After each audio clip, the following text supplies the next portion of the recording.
Hi, I'm Bob Tabor with www.learnvisualstudio.net. In this module, we're going to talk about the common ways that you'll wind up working with Microsoft Azure. It's touch points, I guess you can say. And so the most common way is to use the Microsoft Azure Management Portal, which I'm going to cover in more depth in one of the upcoming modules. Actually, there are two portals right now as I record this lesson. The current Azure Management Portal will at some point give way to the new Preview portal. In fact, at this moment, the Preview portal refers to its older sister as the Full portal because there are more things that you can do with it today. So why the need for a new portal? Why the need for this Preview portal?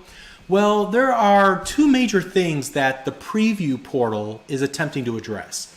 First of all, the Preview portal is oriented around projects. All of the various services that are used for a single project are kind of grouped together in what's called a resource group. In the current portal, you see all of these things just kind of mixed together, and it's hard to find what you're looking for. So if you have 50 virtual machines up and running, let's say for example, there's no easy way to discern which of those virtual machines belong to which project that you're working on. So it'll be easier at some point to see all of the components that comprise a system collected together in a grouping called a resource group. Secondly, the Preview portal will be highly customizable and it will allow you to pin certain pieces of information to your home screen, or as the development team calls it, the start board. And those things should be pertinent to your role in the organization or your role within a given project. So different employees can pin different information about the projects that they're involved in, the things that they're interested in. So we'll, again, talk about this more in an upcoming module. Besides the management portal, there are several other ways to work with Microsoft Azure.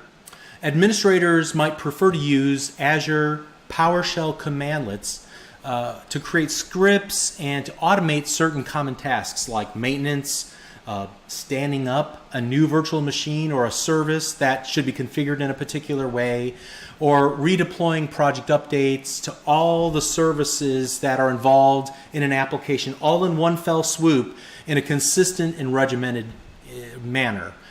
And for developers, Visual Studio's Server Explorer has built-in tools to provision and deploy code to Microsoft Azure services. So you can spin up new services, even virtual machines, right from within Visual Studio. And there are other wizards that will help you deploy, for example, web applications up to a given service like Microsoft Azure websites.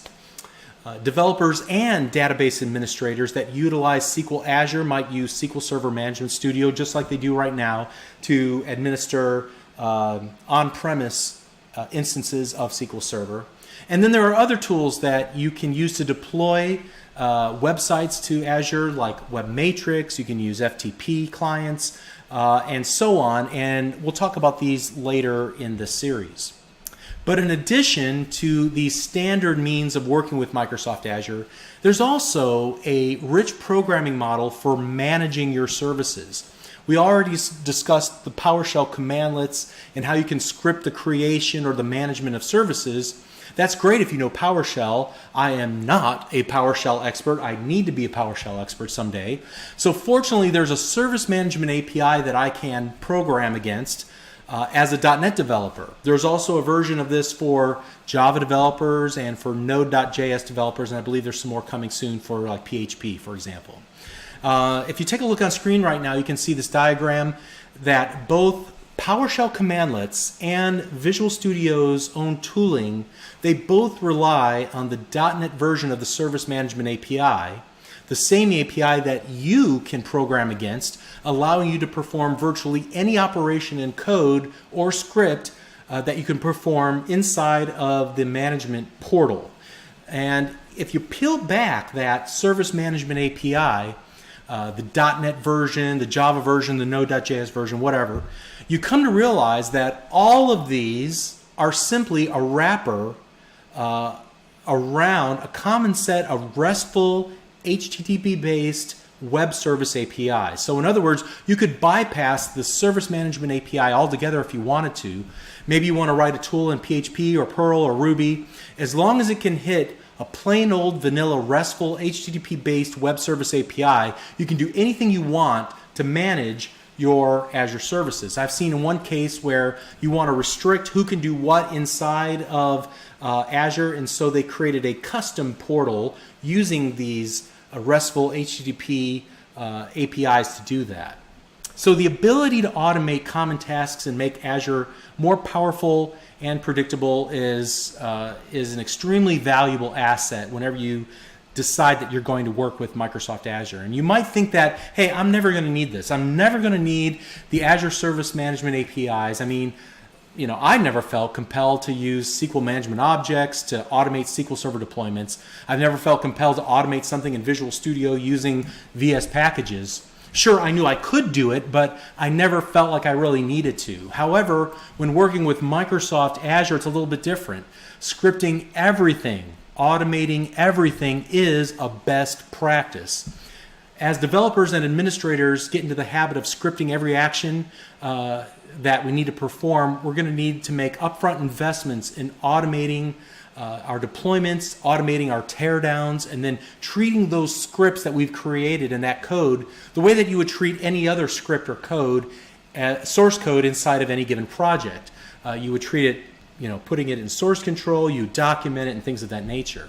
And this isn't something that I came up with. This is actually the first of 12 best practices that were outlined by Scott Guthrie in a seminal tech ed session that he gave in 2013 about patterns and practices, and you can see the URL on screen to watch that.